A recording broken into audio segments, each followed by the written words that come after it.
Citoyens, citoyennes, nous sommes à notre deuxième numéro de ce que vous devez savoir. Nous vous remercions de l'accueil que vous avez réservé à cette nouvelle émission et suite à vos commentaires et réactions, nous voulons faire une précision avant de poursuivre sur le thème de ce jour. Nous avions parlé de la société civile et certains ont demandé quels sont les textes qui fondent la société civile.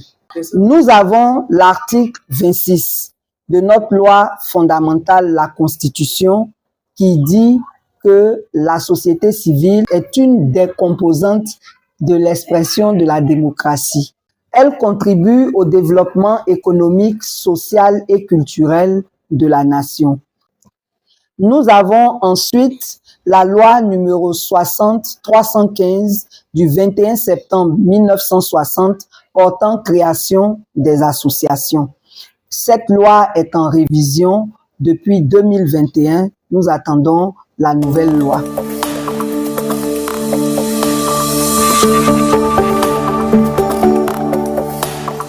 Le thème de ce jour, c'est la plainte et les conditions d'arrestation. Comment porter plainte? Lorsque vous avez un problème avec autrui et que vous souhaitez le porter devant les autorités judiciaires, vous avez deux recours. Le premier recours, c'est la police ou la gendarmerie. Quand vous allez à la police ou la gendarmerie, l'officier que vous allez trouver va vous faire une audition. Ça veut dire qu'il va vous entendre.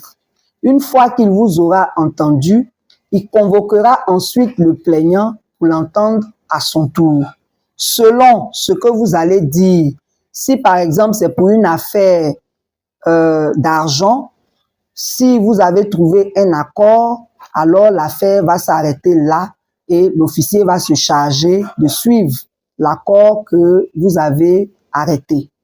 Mais s'il n'y a pas d'entente, il va transmettre vos auditions au procureur pour avis. C'est le procureur donc qui va décider s'il faut vous garder à vue le temps d'écouter d'autres témoins et la garde à vue dure 48 heures. Elle est renouvelable sur instruction du procureur. Le procureur a plusieurs options. Soit il demande un déferment. Dans ce cas, votre dossier ira chez le juge d'instruction et le juge d'instruction va vous auditionner à son tour. Après vous avoir auditionné, le juge d'instruction peut vous libérer comme vous mettre sous mandat de dépôt. Ça veut dire que vous allez en prison. Voilà.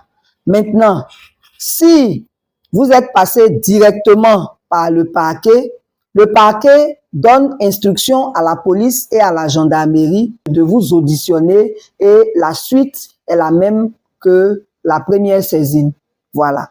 Maintenant, le juge d'instruction peut aussi décider de vous libérer.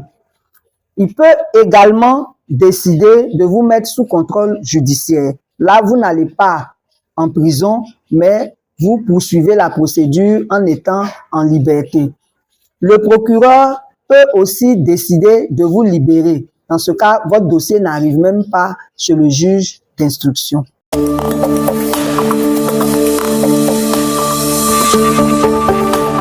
Maintenant, quelles sont les conditions d'une arrestation en dehors de cette procédure que nous venons de vous expliquer? Il se trouve qu'il y a des cas où la police ou la gendarmerie convoque quelqu'un et la personne refuse d'obtempérer. Dans ce cas, des officiers de police judiciaire peuvent être commis pour aller vous arrêter à votre domicile. Et quand il arrive chez vous, cela doit se faire de façon courtoise. Il arrive, il décline son identité, il vous explique sa mission et vous le suivez tranquillement. Une fois que vous arrivez à la police, c'est la même procédure là qui a lieu aussi. Maintenant, normalement, on n'arrête pas quelqu'un entre 21 heures et 5 heures du matin, normalement. Mais il y a des cas où des personnes détiennent des substances illicites, comme la drogue, la bile de caïman, où ils sont impliqués dans un trafic d'enfants. Dans ces cas-là, sur ordre du procureur, on peut vous arrêter à n'importe quel moment du jour. Il est important, nécessaire de préciser que toute arrestation qui se fait en dehors des instructions d'un procureur est un abus. Un politique n'a pas le droit de mandater un policier pour arrêter quelqu'un. Cela relève du respect du principe constitutionnel de la séparation des pouvoirs. Excellent week-end à vous et à bientôt pour le 3e numéro.